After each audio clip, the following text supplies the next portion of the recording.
G'day, I'm Dewayne Everettsmith. You're watching AU Review. Well, welcome back. Thanks for having me again. Good to have you back on the AU. We were just trying to work out how long it's been. I don't think it's been all that long. No, I think the last time we did an interview was on my national tour at the beginning of this year, which would have been about March, April, yeah. And now you're back, but just for a couple of dates.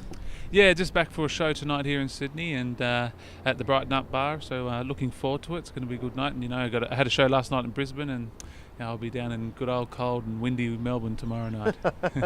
How'd the show in Brisbane go yesterday? It went really well, apart from being really hot. Being from Tassie, I'm used to the colder weather, but apart from being really hot, it was a great show. I played at the New Globe Theatre, which was a really nice venue to play at, a really nice vibe. So, it was a good night. So a jaunt up the East Coast, and this is all off the back of the latest single, Surrender. Yeah. So just supporting Surrender, the title track to my debut album, and promoting it again, and hopefully getting people to fall in love with it as well at the same time.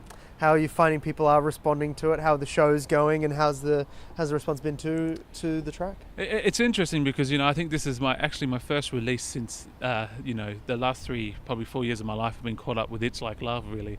So this is my first kind of release outside of It's Like Love. So a new flavour, a new Dewayne Everettsmith almost. So people love it. I think they find it very emotionally filled, and that's the comments I get a lot. So but I guess you just take one step at a time and hope people can relate to it or like it even. So. And then how does that follow on to the full length? In terms of how does that follow on to the full length? And are people going to be expecting? Will people expect to hear a similar feel on the full length record? Yeah. It's a very honest album. So it's very real and it's very honest and it's organic. That was the aim, is to kind of create a timeless album that people could listen to for a long, long time. So yeah, it's a similar vibe to Surrender, but it's got some sad and good ballads on there too. So. Well, by titling the album after the track, or which came first? Was it the track or the album title? The track came first. Yeah. So the track was written about probably about 6 years ago now.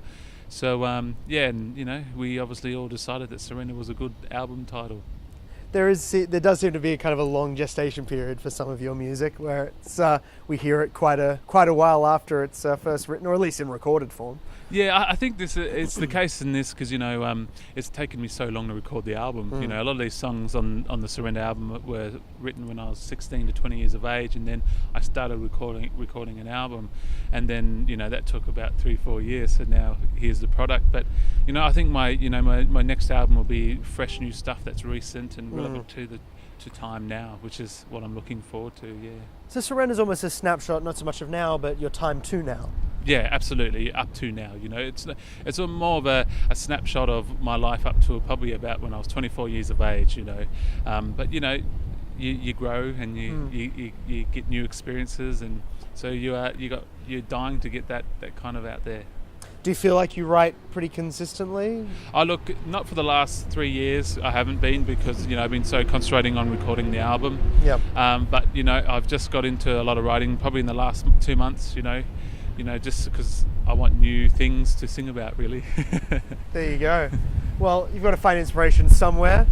Where do you look for that inspiration, or does it come to you when it comes to you? Absolutely. I think that's what happens. It's everywhere for me. I can be walking down the street and a song that I'm working on at the moment came by watching a girl sitting on a park bench, and she was crying and really agitated and frustrated. She didn't know. I don't think she planned what she was going to do for the next hour of her life, let alone to the rest of the day. And that kind of really affected me. I was thinking, geez, I just continued and walked past, but I wish I stopped and asked if she was okay. So that kind of inspired a song. So it's anywhere, it's from things that you might have overheard or you've seen or I don't know. It's everywhere.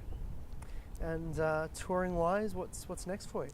So I got my show tonight and a show tomorrow in Melbourne, but I think for the rest of the year it'd be mostly songwriting, getting ready for the next album, and then I think I'm looking at doing another tour at the beginning of next year. I I think that's the plan. So this will be our last chance to see you for a little while tonight. Probably, absolutely. Yeah. Well, really appreciate you taking the time as always when you're in Sydney. I hope the show goes well tonight and in cold and windy Melbourne tomorrow. No worries, and thanks for having me again.